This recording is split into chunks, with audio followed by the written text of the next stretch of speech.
Alors bonjour, on va ici regarder le schéma schématique de ce verre mécanique. Pour cela, on va déjà s'intéresser un petit peu au coloriage. Donc je vais choisir un coloriage bleu pour faire le corps. Donc le corps, vous avez le corps est ici, et on sait que la goupille est aussi avec ce corps. Donc voilà, vous avez en gros le corps qui va être ici, hop, en bleu. Ensuite, il faut penser qu'on a la pièce écrou. Alors la pièce écrou, vous avez à cet endroit-là, vous avez le dessin de la pièce. On voit bien que la pièce écrou, elle est large. Donc ici, il y a une sorte de collerette. Résultat, quand on va regarder le schéma, je vais la faire en rouge. L'écrou est ici. Mais ça aussi, ça fait partie de l'écrou. Naturellement, on a la vis spéciale, la rotule avec la vis qui est ici. On retrouve la vis à cet endroit-là. Et la vis spéciale est associée à la rondelle 7 qui permet aussi de placer la vis 8 qui empêche cette rondelle 7 de se démonter. Il nous reste plusieurs pièces. Donc la pièce que vous avez ici, je vais faire en jaune. Voilà, vous avez tout cet ensemble-là qui permet d'avoir une rotule. Cette liaison rotule permet de récupérer l'inclinaison du meuble qu'on est en train de monter. Voilà, donc vous avez ici la pièce jaune. Après, j'ai une pièce rouge et un ensemble vert.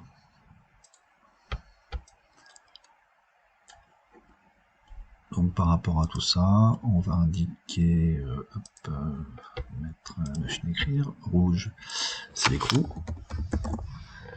Vert, c'est la vis spéciale.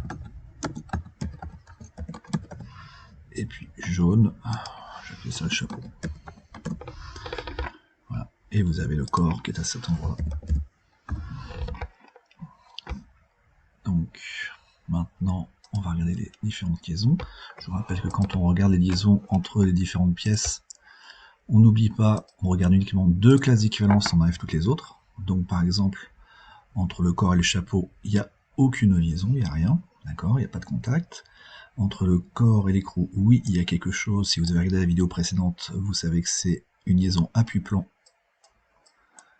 de direction qui est donnée par le plan. Donc le plan, il a pour normale l'axe Z. Donc c'est ce plan-là qui a une normale pour axe Z. Donc appui-plan, il faut bien donner toutes les caractéristiques. Donc l'axe Z, et vous pouvez donner un point particulier. Je vais décaler le point, je vais mettre un point par ici. Moi je vais mettre le point Q latéralement. Je sens un petit peu pour qu'on voit bien ici ce qui se passe. Donc le point Q. D'accord. N'oubliez pas, ça c'est l'axe. Alors j'ai du mal à écrire avec la souris. Voilà, ça c'est un axe. Maintenant, on a fait tout ce qui concerne le corps. Maintenant, entre l'écrou et la pièce verte, il y a quelque chose. C'est une glissière hélicoïdale. D'accord. Alors je mets GH. L'axe, c'est l'axe Z. Donc, je vais mettre l'axe Z. Et le point, virgule, c'est le point R. C'est à cet endroit-là que ça va se passer. J'ai du mal toujours à écrire. Entre l'écrou et le chapeau, il n'y a rien. Après, il y a entre la vis spéciale. Vis spéciale, il y a quelque chose avec le corps A, j'ai oublié de le faire tout à l'heure. À cause de la goupille que vous avez ici, la goupille 6, ça empêche la rotation suivant l'axe Z. Donc il y a uniquement une translation sur Z. Donc c'est une glissière. La glissière a pour un axe Z. Et le point, je vais mettre le point T, qui est situé au milieu de cette liaison-là. Et puis entre la vis spéciale et le chapeau, vous avez une rotule. Donc la rotule, elle est au point S. Les axes, c'est tous les axes, parce qu'il y a tous les axes de rotation. Voilà, une fois que vous avez ce principe-là, il va falloir effectivement tracer le schéma. Donc le schéma, on va faire, je vais commencer par la vis. Donc n'oubliez pas de bien faire correctement les liaisons. Donc vous voyez, là je vais faire une liaison rotule. C'est censé être un cercle avec le chapeau. Donc là je vais dessiner la liaison rotule.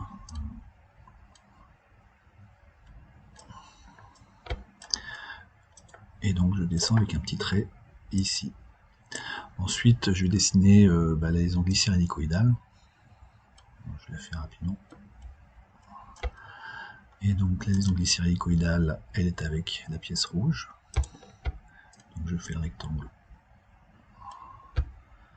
Voilà, et je vois bien le schéma de la liaison glissière hélicoïdale. Ensuite, j'ai une glissière.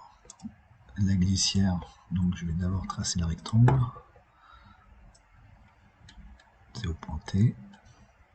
Alors, je fais attention au système d'axe. Et puis là, je fais le petit trait vert ici et le petit trait vert qui est là. Naturellement, je ressors mon trait bleu sur le côté.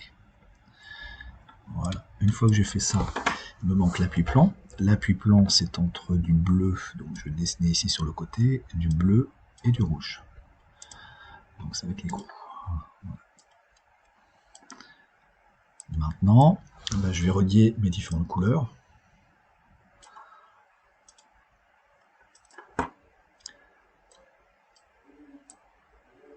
Voilà, et il me reste un petit peu de vert à mettre en place. Là, je commence à avoir un schéma qui commence à être correct.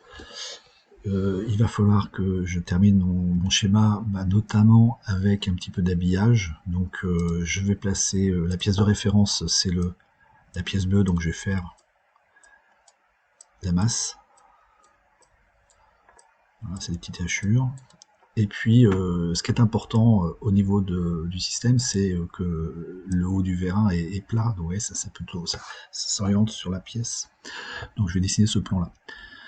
Qu'est-ce qu'il me faut encore? Les mouvements d'entrée-sortie. Le mouvement d'entrée, c'est la rotation de la pièce rouge autour de l'axe vert. Et puis le mouvement de sortie, c'est la pièce jaune qui peut monter, descendre. Mais elle peut aussi basculer, si vous voulez. Elle peut basculer comme ça et comme ça pour récupérer l'inclinaison. Je l'indique. Voilà. On a terminé ce schéma cinématique. Ensuite, vous avez quelques petites questions sur la partie. Vous avez ici au niveau des trajectoires. La trajectoire du point B, c'est un cercle. Enfin, c'est sur un cercle, donc c'est un arc de cercle de centre S. Donc, vous avez la trajectoire du point B qui est comme ça. La trajectoire du point C, c'est pareil, un cercle de centre S de rayon CS. Le A, c'est pareil, un cercle de centre S de rayon SA. Le point, on l'a vu sur la petite vidéo, le point A ne peut pas aller plus loin que le contact que vous avez ici. Donc vous allez trouver le point A'. Vous pouvez récupérer donc l'angle que vous avez là, que vous allez reporter à cet endroit-là. Vous allez donc trouver après le point B' qui est sur la trajectoire jaune et le point rouge. Et puis avec le même angle, vous allez récupérer le point C' qui doit être par là. Après, il vous restera qu'à tracer le point B', C'. Vous avez une droite à tracer qui correspond à ça. Voilà, on a terminé les grandes lignes de ce sujet. Après, vous avez quelques questions supplémentaires. Mais je pense que vous verrez au niveau du système, le mouvement de la pièce, effectivement, ce plan-là, quand il monte, il peut aller pas plus haut qu'ici. Donc, vous pouvez monter de ça. Et si vous voulez faire descendre le système, soit c'est cette partie-là qui vient en contact ici, mais il se trouve que cette longueur-là, il va falloir la comparer à d'autres valeurs. Alors on peut la comparer à quoi? On peut la comparer à ce que ce plan-là vient en contact avec ce plan-là. D'accord? Ou cette partie-là vient en contact ici. On va prendre la plus petite... et puis il y a encore la distance que vous avez entre la tête de vis et le plan de la table. Vous prenez les plus petites distances. La plus petite distance qui existe, en fait, ça va être celle-là. Voilà, vous avez cette hauteur ici, plus la hauteur que vous avez là, et ça vous donne la course totale de votre vérin mécanique. Voilà, on a terminé.